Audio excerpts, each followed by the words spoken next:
مستعجلة وعايزة تعملي غدوة سريعة؟ يلا بينا. هنعمل النهاردة كبدة بطريقة جميلة وسهلة، مش هتاخد منك 10 دقايق، وهنقدمها مع مكرونة سباكيتي وتبقى غدوة جميلة جدا. يلا بينا نشوف طريقة الكبدة.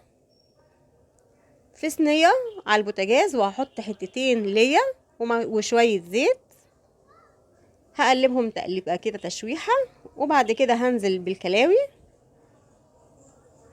هنشوح الكلاوي، وبعد كده هنزل بمعلقتين كبار من الثوم المفروم، هديهم تقليبه. الا الريحه جميله، الثوم مع اللية ريحه جنان.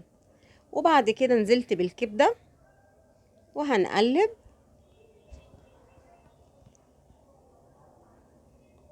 بعد ما شوحنا الكبده كده مع اللية مع الثوم، هنزل بمعلقه من الكمون ومعلقه من الفلفل، وهنزل بالملح، الملح حسب الرغبه،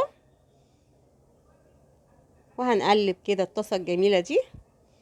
مقطعه هنا قرن فلفل رومي كبير ونزلت بيه على الكبده. انا هنا نازله بالفلفل في الاخر علشان مش عايزاه يبقى مهري، يا دوبك يدبل بس. لو حابه الكبده تبقى سبايسي حطي قرن فلفل حامي. هنا خلاص كده الكبده استوت والفلفل دبل معانا اهو. نص ليمونه كبير كده قبل ما اطفي، وهروح عصراه على الكبده وهديها تقليبه. وكده الكبده جاهزه معانا للاكل، وعملنا المكرونه الاسباجيتي وهنقدمهم مع بعض. وكده وجبه سريعه وسهله. يا رب وصفه النهارده تعجبكم.